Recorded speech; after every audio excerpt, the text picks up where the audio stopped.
बच्चों, किसी भी भाषा को अच्छी तरह से सीखने के लिए हमें उसे सुनना, पढ़ना, लिखना व बोलना पड़ता है।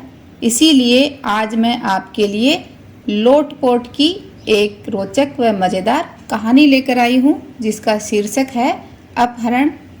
राजू आज भी नित्य की भांति स्कूल से घर की ओर अकेला चल पड़ा था। पहले तो उसके पापा स्कूल छोड़ने जाते थे, छुट्टी हो जाने पर ले आते थे, किंतु जब से वह कक्षा 10 में गया तब से वह अकेला ही स्कूल से घर और घर से स्कूल आता जाता था। उसके पापा का कहना था कि अब वह बड़ा हो रहा है। वैसे भी इन दिनों उसके पापा अपने कारोबार में कुछ ज़्यादा ही व्यस्त हो गए थे। उनका व्यापार तरक्की की ओर बढ़ रहा था। राजू को लाने ले जाने में असमर्थ होने का यही कुछ कारण था। अभी वह स्कूल से कुछ ही कदम आगे बढ़ा था कि एक फिएट कार उसके सामने आकर रुक गई। कार के रुकते ही पिछली सीट पर बैठे व्यक्तियों में से एक व्यक्ति कार के बाहर निकलते हुए राजू से बोला, राजू, तुम्हारे पापा का कार एक्सीडेंट हो गया है, तुम्हें तुरंत अस्पताल में बुलाया गया है। इस तरह राजू को बताया गया। राजू अजनबी व्यक्ति के द्वारा ऐसी खबर सुन चौंक पड़ा। क्या कहा? मेरे पापा का एक्सीडेंट हो गया? कहाँ, कब, कैसे? वह अपने मोटरसाइकिल से कहीं जा रहे थे। लाल सड़क के नुक्कड़ पर ट्रक से भिड़ गए। उनकी हालत नाजुक है, कार वाला अजनबी व्यक्ति बोला। अपने पापा के बारे में ऐसी खबर सुनकर राजू घबरा गया था। ऐसे समय में उसे कुछ सूझ नहीं रहा था, क्या करना चाहिए क्या नहीं, किंतु वह कार में बैठ गया था। राजू के कार में बैठते ही कार हवा के साथ हिचकोले खाने लगी थी, यानी कार बहुत तेज गति से चलने लगी। राजू तब चौंक पड़ा जब कार अस्पताल की ओर नहीं मुड़ी। राजू ने आश्चर्य से पूछा, आप लोग मुझे कहाँ ले जा रहे हैं? इतना पूछना था कि उन दोनों व्यक्तियों में से एक ने जेब से पिस्तौल निकाल राजू की कनपटी में लगा दिया। जरा भी शोर मचाया तो गोली से भून दिए जाओगे, पिस्तौल वाले व्यक्ति ने धमकी देते हुए राजू से कहा। इस घटना से राजू समझ गया था उसका अपहरण किया जा रहा था। अतः वह शांति और धैर्य के साथ स्थिति से मुकाबला करने की युक्ति सोचने लगा। बुद्धि प्रयोग के द्वारा ही इनका मुकाबला किया जा सकता है। तभी राजू ने देखा कार एक गैराज के अंदर प्रविष्ट हुई। वे दोनों व्यक्ति उसे एक कमरे में ले गए थे। वह उसे जगह का सूक्ष्मता से निरीक्षण करता जा रहा था। उसने देखा उस कमरे में ऊपर एक रोशनदान था, जिसको खोलने बंद करने के लिए बीच में लोहे की एक छड़ पर लकड़ी का बेड़ा टिका था। वह बेड़ा रस्सी के द्वारा खोला तथा बंद किया जाता था। उसकी रस्सी नीचे तक लटक रही थी। उन दोनों व्यक्तियों ने उसके दोनों हाथ पीछे से बांध मुंह में कपड़ा ठूंस दिया। फिर चेतावनी देते हुए कहा, अगर जरा भी गड़बड़ करने की कोशिश की तो जान से हाथ धो बैठोगे। राजू मन ही मन सोच रहा था, मौके की तलाश है बच्चू, मौका मिलने दो, फिर देखो जान से हाथ कौन धोता है, मैं या तुम। उन व्यक्तियों ने कमरे का ताला बंद कर दिया था। कार स्टार्ट होने की आवाज़ उसके कानों में पड़ी थी और फिर सन्नाटा छा गया था। तो राजू ये सब आवाज़ें बहुत ध्यान से सुन रहा था। अब उसका दिमाग कंप्यूटर की तरह काम करने लगा था। सर्वप्रथम हाथों के बंधन को सीमेंट की दीवार के कोने से रगड़ने लगा। रगड़ खाकर बंधन कट गया। उसने मुंह के कपड़े को बाहर निकाल फेंका।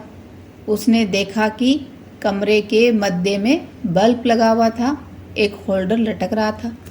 उसने तुरंत होल्डर के सहारे प्लग का गर्म तार और ठंडा तार चेक कर लिया।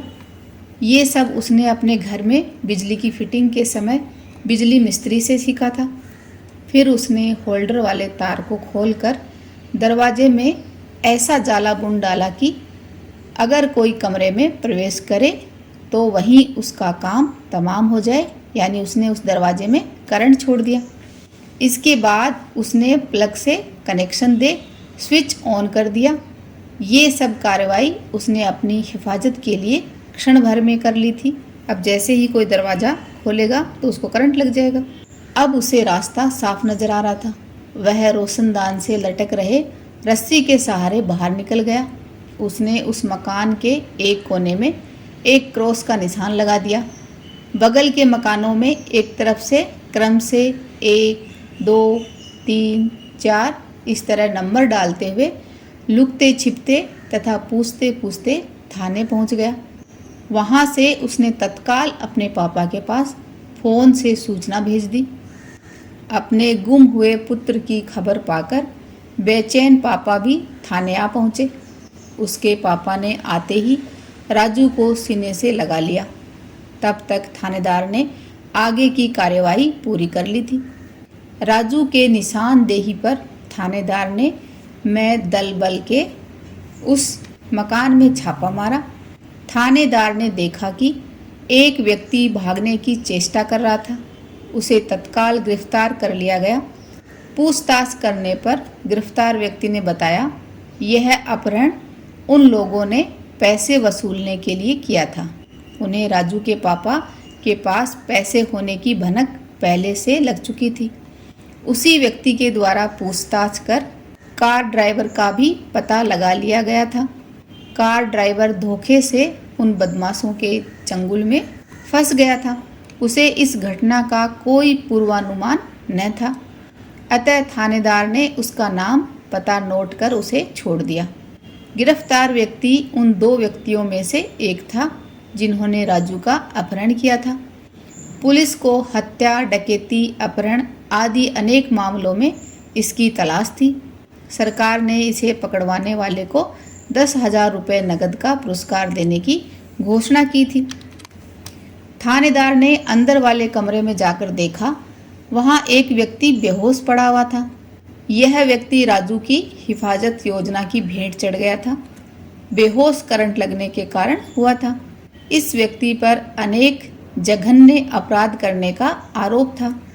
पुलिस को कई वर्षों से इसकी तलाश थी।